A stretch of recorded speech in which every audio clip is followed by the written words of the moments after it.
Okay students, लेते हैं question number 1 exercise 4.2 से ही। तो यहाँ आपको बेटा बिना एक्सपेंड किया, आपने एक्सपेंड नहीं करना है, और जो डिटर्मिनेंट की हमारे पास प्रॉपर्टीज हैं उन प्रॉपर्टीज का यूज करके आपने बताना है कि जो डिटर्मिनेंट है उसकी जो वैल्यू है वो 0 है। ठीक है, तो डिटर्मिनेंट की वैल्यू 0 है तो प्रॉपर्टीज पर जरा नजर डालते हैं। प्रॉपर्टीज में क्या था कि कहीं अगर किसी रो या कॉलम के अंदर आपको कुछ टर्म्स जो हैं सम की फॉर्म में दिखाई दे तो आप उनको सेपरेट कर सकते हैं। ठीक है, तो चलिए सेपरेट कर लेते हैं। तो आपके पास यहां से क्या आया, X Y Z A B C X Y Z plus X Y Z A B C A B C. ठीक है, सम की फॉर्म में लिख लिया। पहले आपने फर्स्ट वाले टर्म के लिए लिख लिया, फिर सेकंड के। ठीक है, तो यहां आपने लिखना है यूजिंग प्रॉपर्टी ऑफ डिटर्मिनेंट। ठीक है, आप प्रॉपर्टी नंबर अगर आपको ध्यान रहता है तो आप लिख सकते हैं कि ये वाली प्रॉपर्टी आप यूज कर रहे हैं, स्टेटमेंट लिखना चाहे तो वो लिख सकते हैं। ठीक है, अब यहां से देखिए फिर से क्या कोई प्रॉपर्टी यूज हो रही है। यस, जब दो रो या दो कॉलम एक जैसे होते हैं तो डिटर्मिनेंट की वैल्यू 0 हो जाती है। तो आपने लिखेंगे using property of determinant if either two rows और columns are equal then the value of determinant is 0। आप देखिए ये वाली रो, ये वाला कॉलम और ये वाला कॉलम सेम है ना, तो इस डिटर्मिनेंट की वैल्यू कितनी हुई, 0। यहाँ पर देखिए ये वाला कॉलम और ये वाला कॉलम क्या है, सेम है, तो इस डिटर्मिनेंट की वैल्यू भी क्या हुई, 0। तो जो डिटर्मिनेंट है उसकी वैल्यू कितनी हो गई, 0। यही आपने प्रूव करना था, एक्सपेंड भी नहीं किया। चलिए लेते हैं क्वेश्चन नंबर 2। चलिए लेते हैं क्वेश्चन नंबर 2।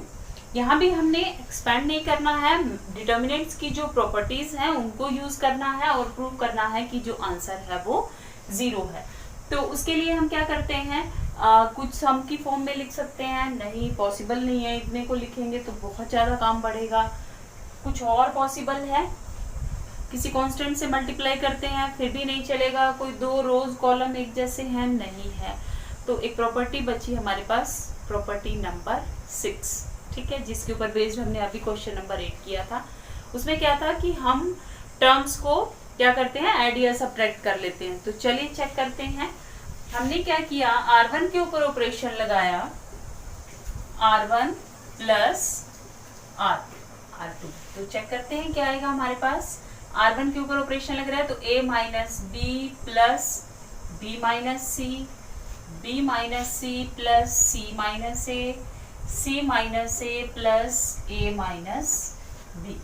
ठीक है, यहाँ से B minus C, C minus A minus B, C minus A minus B और B माइनस C। ठीक है, तो चेक करते कुछ टर्म्स कैंसिल हो रही है, ये हो गया कैंसिल, ये भी कैंसिल, ये भी कैंसिल। ठीक है, अब ये कैसे पता चलेगा कि यही प्रॉपर्टी लगानी है, क्योंकि बाकी कुछ प्रॉपर्टीज से हमने देखा कि कोई सॉल्यूशन नहीं निकल रहा था हमारी प्रॉब्लम का, तो इसलिए हम एक एक करके प्रॉपर्टीज को चेक करते गए और जब फाइनली हम पहुंचे तो हमें लगा कि शायद यही एक पॉसिबल है कि हम जो है सब्ट्रैक्ट या ऐड या सब्ट्रैक्ट करें अपनी टर्म्स को और सॉल्यूशन निकल आए। ठीक है, तो वही हमने किया।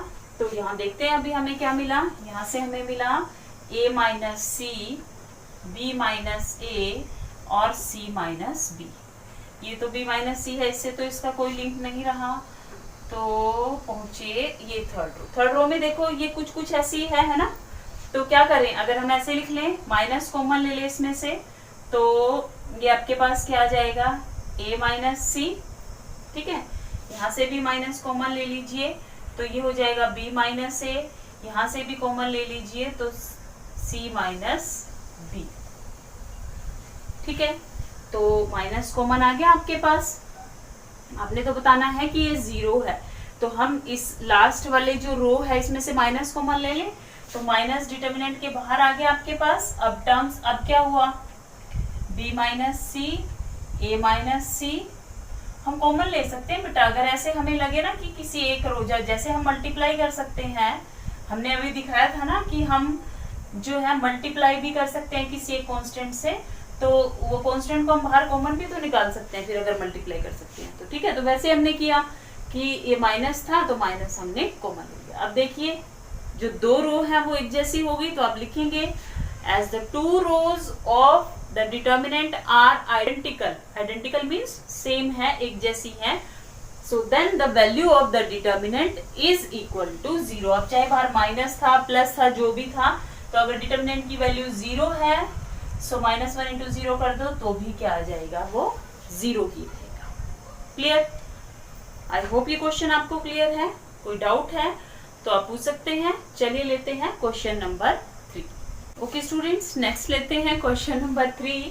क्वेश्चन नंबर 3 में आपके पास ये दिया हुआ है बेटा, अब क्या करें कि क्या वैसे ही सब्ट्रैक्ट करके किया जाए, पर अगर सब्ट्रैक्ट करते हैं तो कुछ सॉल्यूशन लग रहा है कि कहीं से कुछ खत्म होगा, कुछ जीरो होगा या ऐसे, तो नहीं, सब्ट्रैक्ट करने से तो नहीं होगा।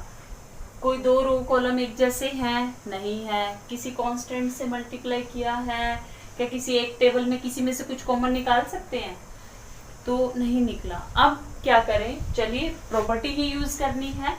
हम क्या करते हैं, किसी एक टर्म को, ये जो बड़े वाली टर्म हमारे पास है, हम इसको ब्रेक कर लेते हैं। अब ये 65 है, देखो क्या करते हैं, यहाँ पर 65 है ना, तो हम इसको लिखते हैं 63 प्लस 2। 63 प्लस 2 क्यों लिखा, क्योंकि यहाँ 2 था और हमें क्या पता है कि डिटर्मिनेंट को हम टर्म्स के सम के रूप में एक्सप्रेस कर सकते हैं, सेपरेट कर सकते हैं ना इसको, तो इसीलिए तो इस ऐसे ही 73 को कैसे लिख सकते हैं, 72 प्लस 3, सिर्फ ब्रेक किया, किस लिए, अपने मतलब के लिए कि हमें 0 चाहिए। ठीक है, तो चलिए 86 को कैसे लिख सकते हैं, 81 प्लस 5। ठीक है, अब इसको एक्सप्रेस कर सकते हैं सम की फॉर्म में, सो 2 3 5 7 8 9 और पहले आ जाएगा 63 72 81। अभी हमारा काम खत्म नहीं हो रहा है क्योंकि एक डिटर्मिनेंट अभी भी पड़ा हुआ है। ठीक है, सो प्लस 2 3 5 7 8 9 2 3 5। चलो एक काम खत्म हुआ कि यहाँ क्या थे, दो कॉलम्स एक जैसे थे, तो यहाँ से क्या हुआ कि ये वाला जो आपका डिटर्मिनेंट है इसकी वैल्यू 0 हो गई। जब भी आप ये 0 लिख रहे हैं ऐसे बेटा, क्योंकि प्रॉपर्टीज यूज कर रहे हैं हम, तो आपने लिखना है as the two columns of the determinant are identical, hence the value of the determinant is 0। तो ये 0 हो गया आपके पास। अब यहाँ पहुंचते हैं, इसमें क्या किया जाए, ये तो 0 हो गया। ठीक है, तो इधर वाला आपके पास बचा हुआ अभी, इसको आपने लिखा 2 3 5 7 8 9।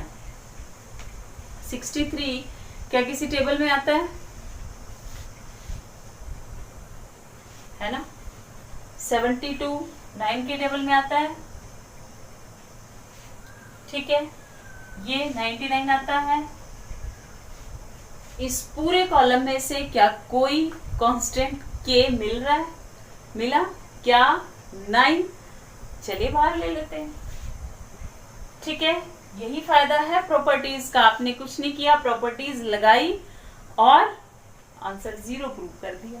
ठीक है, सो 2 3 5 7 8 9 एंड 7 8 9। तो देखिए आपके जो 2 कॉलम्स हैं वो आइडेंटिकल हैं, सो आइडेंटिकल होने से वैल्यू 0 हो गई, तो ये भी 0 और ये भी 0, तो आंसर क्या आ गया, 0।